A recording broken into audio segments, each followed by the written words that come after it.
कहते हैं कि यीशु का जो कहना था वो सिर्फ ये था कि हर एक व्यक्ति यीशु के वचन को माने और जो उसके शास्त्र में लिखा है उसके अनुसार अपने जीवन को चलाए, क्योंकि यीशु हमेशा हम लोगों को वो बातें सिखाता है जो बातें हमारे जीवन में एक बेहतरीन जीवन ला सकती है।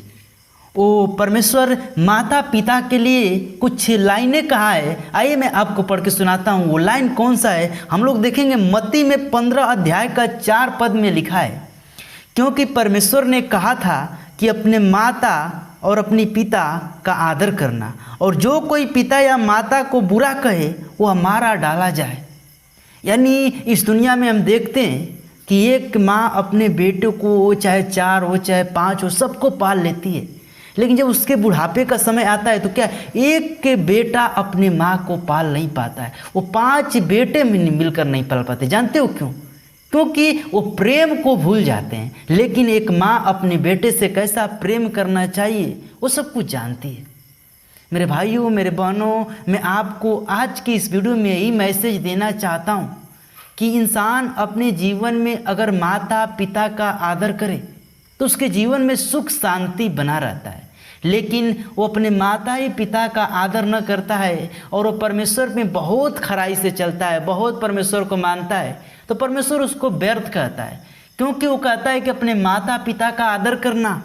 और 5वें में कहा लिखा है कि पर तुम कहते हो कि यदि कोई अपने पिता या माता से कहे कि जो कुछ तुझे मुझसे लाभ पहुँच सकता था वो परमेश्वर को भेंट चढ़ाई चुकी है।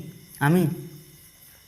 यानी परमेश्वर का वचन हमको यही सिखाता है, यही बताता है कि हमको अपने पिता अपने माता का आदर करना है, उसके व्यवस्था का जो हमारे माता पिता कहते हैं उसको मानना है।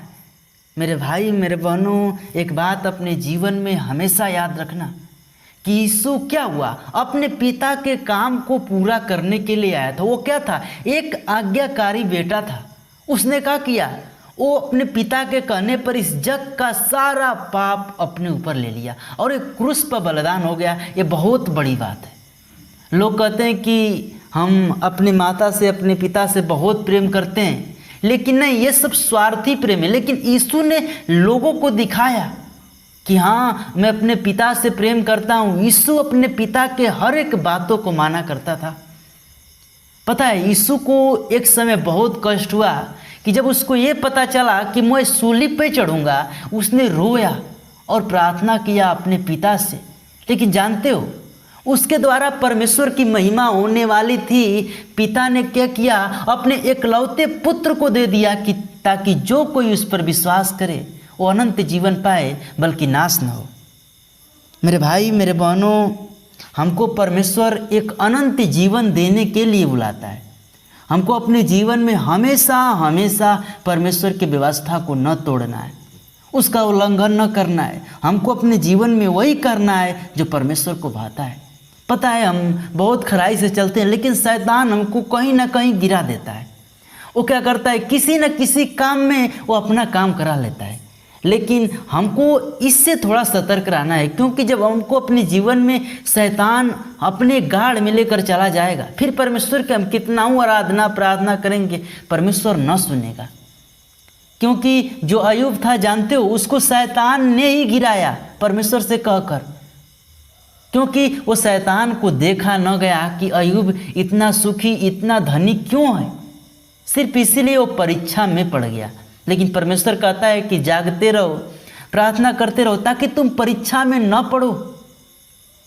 यानी हर एक के बातों का परमेश्वर का वचन हमको सिखाता है कि क्या करना है। आज के इस मैसेज को यहीं क्लोज करूंगा, लेकिन जाते जाते एक बात कहूंगा।